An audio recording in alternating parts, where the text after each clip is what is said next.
Hola cracks, mi nombre es Marco Farillas y sean todos bienvenidos a un nuevo video del curso de razonamiento matemático. El día de hoy vamos a revisar el tema número 14, que corresponde a la primera parte del análisis combinatorio, ¿no? Vamos a analizar ciertos tipos de situaciones bajo ciertos principios. Profesor, lo que yo busco aquí es contar. Vamos a contar formas, vamos a contar cantidades, vamos a contar posibilidades en general, ¿de acuerdo? Posibilidades de que suceda un evento. El conteo, pues, tiene que decirme ese evento, ¿no? Profesor, por ejemplo, eh, agrupaciones, formas en las que se pueden agrupar personas, formas que se pueden, maneras en las que se pueden ir de un lugar a otro, ¿de acuerdo? Todos esos son eventos. Vamos a aplicar ciertos principios y para diferenciarlos, pues vamos a tratar de explicar lo siguiente. Para el principio de adición, tú tienes que asociarlo al conector O. Es una palabrita clave, ¿de acuerdo? Es una palabrita clave. Una palabra también clave aquí sería, ¿qué cosa? Decidir. Tú tienes que decidir en este caso, ¿de acuerdo? Por ejemplo, profesor, ¿por qué tengo que decidir? Un ejemplo sería el siguiente. Una persona desea viajar desde Lima hacia Cusco. Para ello cuenta con lo siguiente. Puede ir por vía terrestre, con los buses, o puede ir con aviones, ¿no? Profesor, en las vías terrestres, pues hay varias empresas que te pueden hacer ese viaje, ¿no? Puedo decir tranquilamente, profesor, que existen 3 empresas. Digamos la Altursa, la Siva, la Soyuz, hay muchas, ¿no? Profesor, también puedo tener la posibilidad de ir por avión. En avión también encuentro muchas posibilidades, ¿no? Puedo viajar con LATAM, con Avia y Avianca, con muchas posibilidades. Entonces voy a decir, profesor, que por avión tengo 5 posibilidades. Para analizar este tipo de situación, yo tengo que ver qué es lo que sucede. Si yo quiero viajar de Lima a Cusco, pues voy a tener que decidir si tomar el transporte terrestre o, la palabra clave, o el transporte aéreo. Es imposible o es ilógico decir lo siguiente, profesor, puedo ir por vía terrestre y por aéreo al mismo tiempo. No se puede, porque tú no te puedes dividir. Tú no te puedes partir en dos para viajar. Y sí se entiende eso, ¿no? Profesor, que yo solamente tengo la posibilidad de viajar o en un bus o en un avión. Y es más, no solo los dos tipos de formas de ir, sino que tú tienes que decidir entre quién, entre viajar entre estos 3 buses, ¿no? Obviamente en los 3 buses tú no vas a poder viajar, tú tienes que escoger solamente uno. Entonces decimos lo siguiente, tengo que escoger un bus o el otro bus, uno de esos buses, ¿de acuerdo? Para los aviones sucede lo mismo. Tienes que escoger un avión o el otro avión. No puedes escoger un avión y el otro avión. 2 aviones no los puedes escoger, ¿de acuerdo? Entonces, siempre que encontremos estas palabritas claves, vamos a aplicar ¿qué cosa? El principio de adición. Si yo quiero averiguar la cantidad de formas que encuentro para viajar desde Lima hasta Cusco, pues estos 2 numeritos los tengo que sumar, ¿no? Profesor, la respuesta es directa, 5 más 3. En esta parte, chicos, pues el método operativo no es complicado. La parte difícil viene en entender qué situación o qué principio tengo que aplicar y por qué, ¿no? ¿Por qué? En este caso, tú tienes que decidir y tienes que relacionarlo al conector O, ¿no? Profesor, hay 8 formas de viajar de Lima a Cusco. Tienes 8 formas. Vamos a analizar un ejercicio que está en el taller. Si deseas viajar a Venezuela, profesor, yo quiero viajar a Venezuela y obviamente estoy acá en Lima, ¿no? Estoy en Lima provincias. Profesor, estoy en Lima rural, ¿no? Estoy en Lima rural. Listo. Dispones de 3 barcos, profesor. Hay 3 barcos, puedes escoger en ir por vía marítima. Puedes escoger ir en vía aérea, hay 5 aviones y 4 buses. Obviamente todos los buses son diferentes, todos son diferentes entre sí. ¿De cuántas maneras puedes realizar dicho viaje? Y decimos lo siguiente, ¿no? Profesor, si yo quiero viajar de Lima a Venezuela, puedo ir por barco o, palabrita clave, puedo ir por bus o Puedo ir por avión. Siempre que utilice el conector O, pues voy a decir lo siguiente. O siempre que yo tenga que decidir, porque aquí estoy decidiendo, yo decido qué método utilizar, ¿no? Yo decido qué vía de transporte utilizar. Siempre que involucre una decisión, entonces aplico el principio de adición. Sumo las posibilidades entonces. 5 más 4 más 3. Y pues ese resultado sería la cantidad de formas posibles de viajar desde Lima rural hasta Venezuela, ¿no? 5, 9, 3 suman 12. ¿De cuántas maneras puedes realizar dicho viaje? De 12 maneras. Y listo. Así se aplica el principio aditivo. Profesor, ¿cuál es el siguiente principio? El principio de multiplicación. Por ejemplo, la situación ahora es la siguiente. Profesor, yo quiero viajar desde Lima hasta Piura, pero ¿qué sucede? Que para viajar desde Lima hasta Piura necesariamente tengo que pasar ¿por dónde? Por Trujillo. ¿De acuerdo? Digamos que Trujillo es un punto medio. Es un punto medio. Primero tengo que ir a Trujillo y luego de Trujillo tengo que ir a Piura. En el principio de multiplicación, chicos, el conector ya no va a ser O, ahora va a ser I. Nuestra palabra clave, la palabra clave, pues, va a ser una condición. Tú vas a encontrar cierto condicionamiento dentro de las variables. Cierta condición. Están condicionados los términos. Profesor, ¿cómo están condicionados? Tú dices lo siguiente. Para ir de Lima hasta Piura, tengo que viajar por Trujillo. Entonces digo lo siguiente, mira, voy de Lima a Trujillo y de Trujillo a Piura. Voy de Lima a Trujillo y de Trujillo a Piura. Yo no digo esto, ¿ah? Voy de Lima a Trujillo o de Trujillo a Piura. ¿Por qué yo no puedo ir de Trujillo a Piura, pues? ¿Por qué? Porque ¿cómo he llegado a Trujillo? No tiene lógica. Yo no puedo decir de Trujillo, yo no puedo escoger un camino o el otro. ¿Por qué? Porque primero tuve que haber ido de Lima a Trujillo, ¿no? Entonces, yo me doy cuenta de lo siguiente, profesor, que estos dos están condicionados, están ligados entre ellos. Para ir de Lima a Trujillo o para ir de Trujillo a Piura, ¿qué tengo que hacer? Primero tengo que ir de Lima a Trujillo, pues. Entonces, no puedo ir de Trujillo a Piura sin haber ido de Lima a Trujillo. ¿Te das cuenta de la condición? ¿Te das cuenta? Entonces decimos lo siguiente, siempre que tengamos esta condición y este conector I, tenemos que decir lo siguiente, ¿no? Profesor, aquí de Lima a Trujillo, ¿cuántas posibilidades hay? Yo cuento que hay 5 caminos, 5 formas diferentes de ir. Aquí hay 5 formas diferentes de ir. Y profesor, para ir de Trujillo a Piura, hay 3 caminos diferentes. Cada línea obviamente te representa un camino diferente. Y digo lo siguiente, profesor, 5 y 3 los tengo que multiplicar. Se aplica el principio multiplicativo. 5 por 3, hay 15 formas diferentes. Tú seguramente lo has estado interpretando de esta forma, o lo has estado viendo así, mira. Profesor, mira, ¿qué es lo que sucede? Para ir de Lima a Trujillo, yo decido tomar, o yo escojo tomar este camino. A partir de ahí, mira, puedo tomar el de arriba, el de acá y el de acá. ¿Te das cuenta? Este camino puede distribuirse en 3 formas. Entonces he encontrado 3 formas diferentes de ir desde Lima hasta Piura. Profesor, con este camino también va a suceder lo mismo. Llego hasta Trujillo y tengo 3 formas diferentes de llegar a Piura. Obviamente si tú vas a contar de uno en uno, pues te vas a demorar un poco más. Así que decimos lo siguiente, ¿no? Profesor, principio multiplicativo. 5 por 3. 5 por 3. A ver, se me pasó, creo. 5 por 3, ¿no? Y listo. Ejercicio práctico de este tema, o de esta parte, digo lo siguiente, ¿no? ¿De cuántas maneras diferentes se puede vestir una persona que tiene 6 ternos? Acá están los 6 ternos. 5 pares de medias. Acá están los 5 pares de medias. 2 pares de zapatos. Los 2 pares de zapatos no están. Los voy a colocar por aquí, a ver.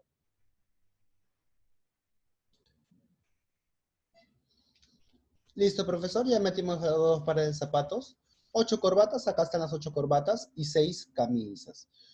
Pues yo tengo que decir que todos los zapatos, todas las medias son diferentes, las corbatas también, las camisas también, todos los elementos son diferentes, ¿no? yo voy a decir lo siguiente.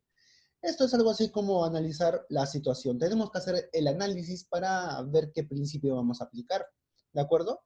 Y tiene que ver con esto. Un ejemplo sería mencionar lo siguiente. Cuando un jugador, digamos en un partido de fútbol, cuando un jugador desee ingresar al fulbito de campo, este futbolista, este futbolista necesita o es exigido 5 elementos, ¿no? Decimos la camiseta, el pantalón, las tobilleras, los chimpunes y obviamente las medias, ¿no?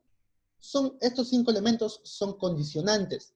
Profesor, si el futbolista no tiene uno de ellos, no puede ingresar a la cancha. Los 5 elementos son condicionantes. Tiene que tener los 5 para que pueda ingresar a la cancha, ¿no? Y decimos lo siguiente entonces, hay una estrecha relación entre quién, entre estos elementos. Uno depende del otro. Lo mismo sucede para una forma de vestirse. En este caso, por ejemplo, me dicen lo siguiente, profesor, tengo que vestir a una persona. Yo sé que la forma normal de vestirse, pues sería un terno, obviamente las medias, los zapatos un poco casuales, ¿no? Obviamente le faltaría la corbata y la camisa. Esta es la forma normal de vestirse. Profesor, no puedo usar 2 camisas a la vez. Eso es guachafo. Eso es una guachafería, ¿no? No puedo utilizar, por ejemplo, camisas y polos al mismo tiempo. Eso es guachafería, ¿no? Eso se hace en provincia, en provincia. Acá no, acá estamos en la ciudad. La forma de vestirse normal, pues, es escoger un elemento de... Profesor, yo me pongo doble media. No, pues eso ya es medio rarito todavía, ¿no? Profesor, doble zapatilla, dice, no, no se puede, ¿no? Entonces decimos lo siguiente, tenemos que escoger un elemento de cada uno, ¿de acuerdo? Entonces decimos lo siguiente, profesor, yo tengo que escoger un terno y una media y un zapato y una corbata y una camisa. Profesor, yo no digo lo siguiente, puedo escoger un terno o una media. Yo no digo esto, pues, porque o debería ser, o significaría lo siguiente, que o escojo esto o escojo esto, uno de ellos los descarto y no puedo descartar ninguno de ellos. ¿Por qué? Porque todos son parte de una sola vestimenta. Entonces, profesor, si estamos utilizando el conector I, tenemos que aplicar cierto principio. Me parece que el principio ya es bastante evidente, ¿no? La I pertenece al principio multiplicativo. Es más, yo tengo que contar lo siguiente. Profesor, ¿cuántos ternos hay? Hay 6. ¿Cuántas medias hay? Hay 5. ¿Cuántos zapatos hay? Hay 2. Las corbatas son 8. Y las camisas serían 6. Profesor, ¿qué tengo que hacer con todos esos números? Los tengo que multiplicar. ¿Para qué, profesor? Para encontrar las formas diferentes en las que se puede vestir esa persona. 6 por 5, 30, 60, 480. 480 por 6, pues ya, a ver, ¿cuánto será eso? A ver, vamos a calcularlo. 48, 96. 96 por 5 sería 450, 480. Ah, lleva lo mismo, 480 por 6. 480 por 6, a ver, sería 0. Sería 8. Y sería 28, ¿no? 2880. Eso es el resultado. Simplemente multiplico, no he hecho nada diferente. ¿De acuerdo? Y es más, tú te puedes dar cuenta por lo siguiente.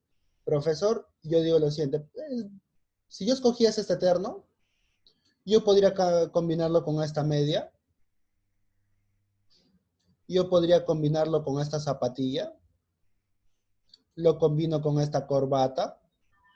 Y profesor, puedo combinar con cualquiera de las 6 camisas, si te das cuenta.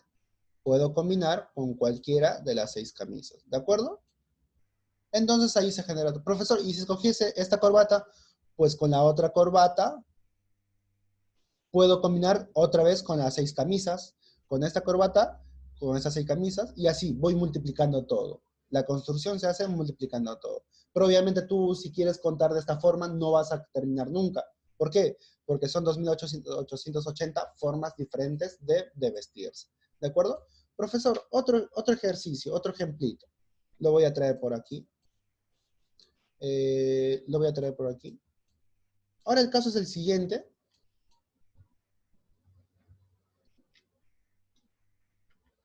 Ahora el caso es el siguiente. Ya no estamos en este caso. Ahora vamos a hacer otra cosa, ¿de acuerdo?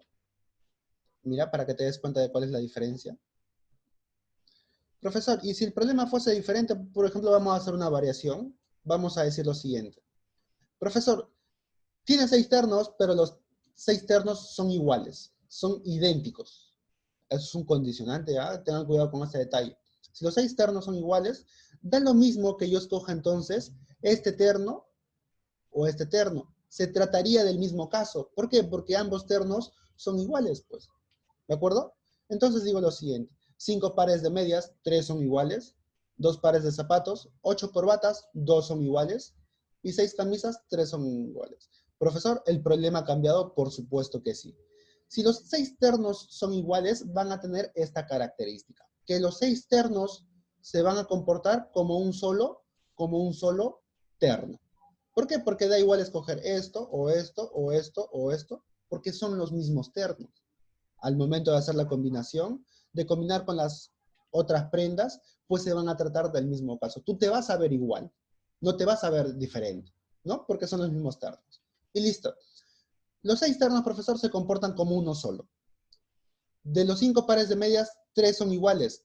3 de ellos se comportan como una media sola, ¿no? Porque se ven idénticos, se ven de la misma forma. ¿De acuerdo?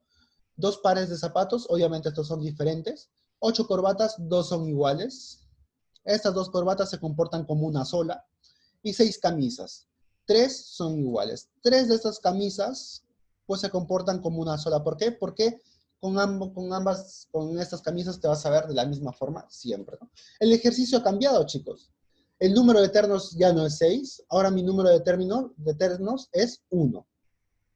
Profesor, el número de medias, estos 3 que se comportan como 1, 2 y 3. Hay 3 nada más. Profesor, las zapatillas hay 2. Las corbatas, 6 con esto 1 sería 7.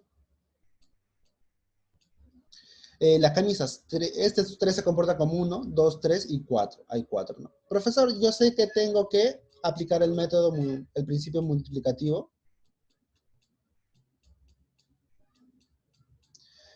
3 por 2, 6, 42, y 42 por 4, 168, ¿no? Profesor, entonces mi problema ha cambiado, mi resultado ya es diferente. Con un simple cambio, pues tu resultado se altera, ¿no? Y tú tienes que tratar de interpretar estos cambios, ¿no? Por eso te decía que la parte operativa, pues no es complicada. Lo complicado o lo difícil, digamos, en esta parte es interpretar qué principio tengo que aplicar, ¿no? Este principio de que las medias se comportan como uno solo, pues esos son principios que tengo que manejar. Y listo, chicos, listo. Continuamos. ¿Estábamos por dónde? Ya me acuerdo que estábamos por aquí.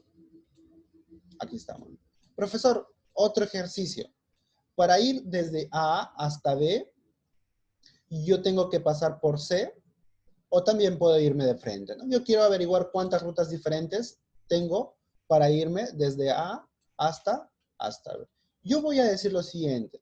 Profesor, si quiero pasar por C, perdón, yo veo que hay caminos y hay más caminos hacia B, ¿no? Yo sé que aquí tengo que aplicar el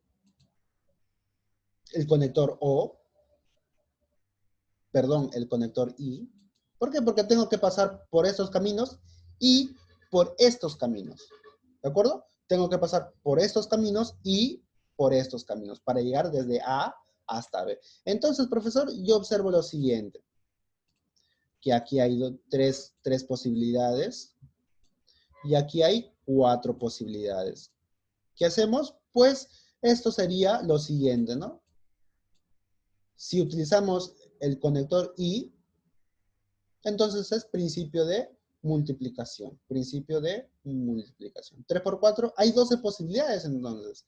Ahora voy a analizar lo siguiente, presta atención.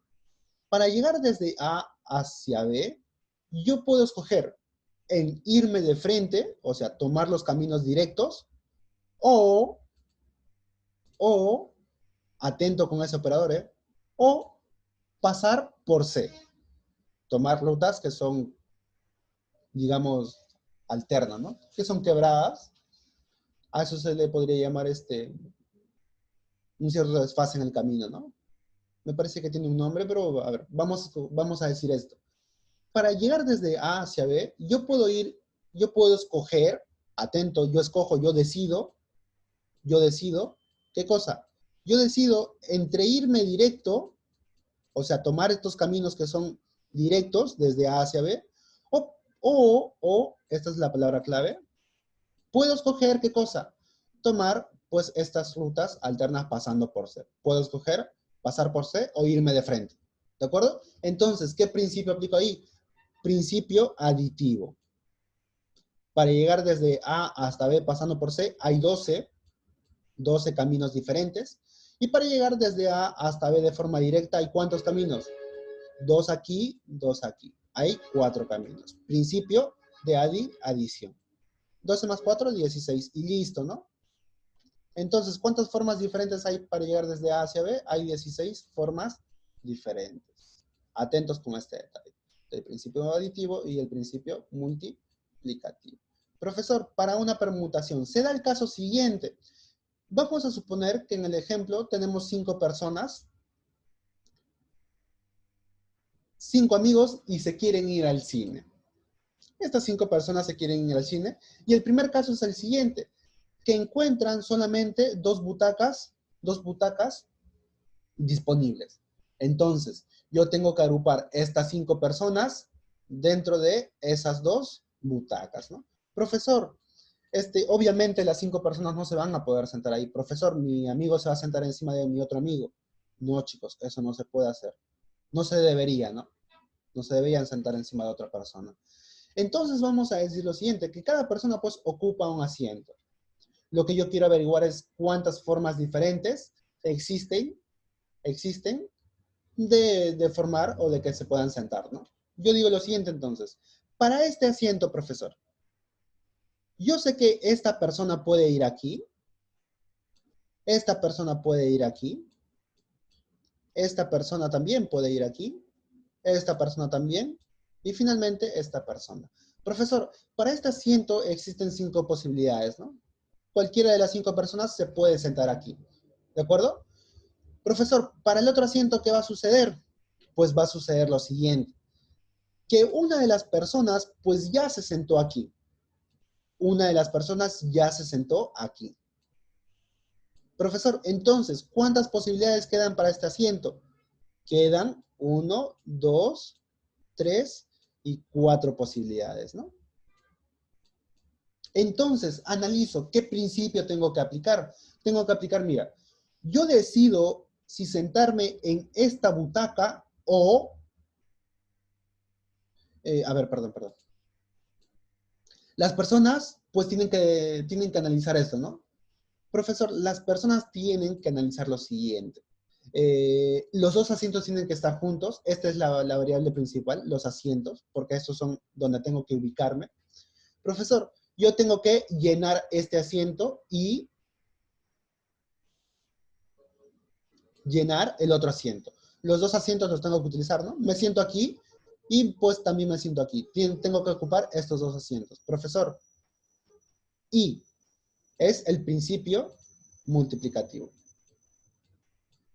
5 por 4, entonces existen 20 formas diferentes en los que las 5 personas se pueden sentar aquí. Profesor, siguiente caso. El siguiente caso, pues, es de esta forma, ¿no? Yo ya me doy cuenta de lo siguiente. Profesor, para este asiento, pues, existirían 5 personas disponibles. Profesor, para el siguiente asiento, pues, solo quedarían 4, ¿no? Porque una ya se sentó aquí. Para el siguiente asiento, solamente quedarían 3, porque otra persona ya se sentó aquí. Entonces, profesor, yo tengo que sentarme aquí, tengo que llenar esto y tengo que llenar este asiento. los 3 asientos tienen que estar llenados. Lleno este, y me siento en este, ¿no? Yo digo lo siguiente entonces, profesor pregunta, decir que yo me siento aquí y me siento aquí es un poco ilógico. ¿Por qué? Porque una persona no se puede sentar en 2 asientos a la vez. Entonces no sería ahí. La respuesta es la siguiente. ¿Sabe por qué sí? Porque no estamos hablando de una persona, estamos hablando de un grupo de personas. Entonces, cuando hablamos de un grupo de personas, yo puedo decir esto, ¿no? Tengo que sentarme aquí y tengo que sentarme aquí, porque son varias personas. Tú sí puedes dividir este grupo, ¿de acuerdo? Entonces, el conector I está perfectamente definido. Conector I. Yo tengo que llenar este asiento y lleno este asiento y lleno este asiento. Profesor, ¿qué principio? Principio multiplicativo. 5 por 4 por 3. Profesor, ¿eso lo puedo calcular? Por supuesto que sí. ¿Cuánto sale? Sale 60, ¿no? ¿Y qué sucede si tengo un caso en el que justo el número de personas que quieren ingresar al cine coincide con el número de asientos disponibles? Tú te vas a dar cuenta de lo siguiente, ¿no? Que para el primer asiento, pues tengo 5 posibilidades. Para el segundo asiento tengo 4. Para el tercer asiento tengo 3. Para el siguiente sería 2 y acá sería 1. Profesor, todos esos números yo los tengo que multiplicar. Porque tengo que llenar este asiento y este asiento y este asiento y este asiento y todos los asientos, ¿no? Profesor, en pocas palabras tengo que multiplicar 5 por 4 por 3 por 2 por 1. Yo lo puedo calcular, pero para esto existe una forma. Es más, para esto existe, ¿qué cosa? Existe una operación matemática, a la que le vamos a llamar 5 factorial, ¿no? Profesor, esto es 5 factorial. ¿Qué sucede si yo necesito agrupar 40 personas? Profesor, yo no puedo multiplicar 40 por 39, por 38, por 37, así hasta el 1. El número va a ser demasiado grande. Así que lo que se dice es lo siguiente. Vamos a utilizar esta operación matemática. Este operador matemático. El factorial, ¿no? Si son 40 personas, entonces las formas diferentes en las que se pueden sentar sería 40 factorial. ¿No? Porque ese resultado sería muy grande de expresarlo. Así que para términos grandes, para cantidades grandes, el factorial es un arma potente para representar. Profesor, ¿qué es esto? Esto es la permutación. Entonces, profesor, hemos encontrado lo siguiente. La permutación de n elementos, así se representa, p sub n, ¿a qué es igual? Pues es igual a n factorial. Lo hemos demostrado, ¿no? Esto es lo que hemos demostrado. Que la permutación de n elementos es igual a n factorial. Demostrado con el principio multiplicativo. Y listo, profesor. Entonces introducimos una nueva operación, el factorial. Factorial de un número. Pues el factorial ya sé cómo se comporta. N factorial es el producto de 1 por 2 por 3 hasta llegar a n. La multiplicación de todos ellos. Los ejemplos, pues aquí están. Profesor, yo me puedo dar cuenta de lo siguiente, que la diferencia entre 4 factorial y 5 factorial, pues simplemente es este 5, ¿no? Porque mira, los demás son iguales. Entonces digo lo siguiente, profesor, que el 5 factorial, ¿a qué es igual? Veo, todo esto, pues, todo esto sería idéntico a decir, ¿qué cosa? 4 factorial por 5. ¿Te das cuenta? ¿Te das cuenta? Y sí, profesor, si lo ordeno, tengo lo siguiente. 5 por 4 factorial. Profesor, la propiedad también me sigue funcionando para este caso. 5 factorial. Este 4 factorial es 4 multiplicado por 3 factorial. Y así puedo ir desdoblando, desdoblando y desdoblando. ¿Para qué? Para efectos del cálculo, ¿de acuerdo? Profesor, en una convención, en un congreso de todos los matemáticos que participamos ahí, decidimos que por convención vamos a utilizar lo siguiente. Factorial de 0 es 1 y factorial de 1 también es 1, ¿no? Esto es por convención. ¿De acuerdo? Además, si el factorial de x es 1, pues x puede ser 0 o puede ser 1, ¿no? Hay ambas posibilidades. ¿Qué más, profesor? Esta propiedad que les explicaba, 6 factorial es lo mismo que decir 6 por 5 factorial. De forma general, n factorial es n por n-1 factorial. Y también puedo desdoblar aquí. 6 factorial es 6 por 5 por 4 factorial. Profesor, un problema. Indicar la cifra terminal de todo este resultado. Profesor, calcular 99 factorial pues ya es descabellado. Tú tendrías que multiplicar 1 por 2 por 3 hasta el 99. Eso es un número increíblemente grande, ¿de acuerdo? Tú no lo vas a calcular. Tú lo único que quieres es calcular la cifra terminal. Profesor, ¿cómo calculo la cifra terminal? Pues solo enfócate en las cifras terminales de todos los factoriales. Y mira, vas a observar un comportamiento, ¿no? 1 factorial, profesor, es 1. Termina en 1. 3 factorial es 1 por 2 por 3. ¿Termina en cuánto? Sería 6, ¿no? 1 por 2 por 3 es 6. 5 factorial, profesor. 5 factorial es 1 por 2 por 3 por 4 por 5. A ver, lo vamos a calcular por si acaso. Es más, lo puedo sacar de aquí, mira. Acá está, ¿no? Mira, mira. Tengo lo siguiente. Profesor, 5 factorial está aquí. Lo calculo entonces. 1 por 2, 2. Por 3, 6. Por 4, 24. Y por 5, 100, 120, ¿no? Profesor, entonces, 5 factorial tiene que ser 100, 120. 7 factorial, profesor. Yo sé que 7 factorial es 5 factorial por 6, que sería 720, y por 100 sería 5040, me parece. Profesor, yo me doy cuenta de un detalle, que a partir del 5 factorial, el 7 factorial, profesor, 9 factorial también va a terminar en 0. Todos van a tener que terminar en 0. ¿Por qué? Porque dentro de su composición hay un 5 por 2. Siempre todos los números tienen un 5 por 2. Profesor pregunta, 5 por 2 ¿cuánto es? Es 10. Significa que la última cifra de todos estos números gigantes, pues va a ser 0. A partir de ahí, profesor, todos los números terminan en 0. Es más, yo también puedo decir lo siguiente, que la última cifra del 99 factorial también es 0. Entonces, si todas las cifras suman, o todas las cifras son 0 a partir de aquí, la última cifra de todo este resultado, ¿de quién va a depender? Va a depender únicamente de estos dos, ¿no? Porque 1 más 6 es 7, más 0, más 0, más 0, más 0 infinitamente, pues sería lo mismo. Tendría entonces, profesor, que 1 termina en ¿cuánto? 1 termina en 7, ¿no? Y ese sería mi resultado, ¿no? Eso es lo que me pregunta. Parecería una operación complicada, pero solamente es analizar la situación. Bien, chicos, nosotros no vamos a quedar ahí. Vamos a continuar con la resolución de ejercicios por medio de Zoom, así que conmigo será hasta la siguiente semana. Cuídense mucho y chau, chau.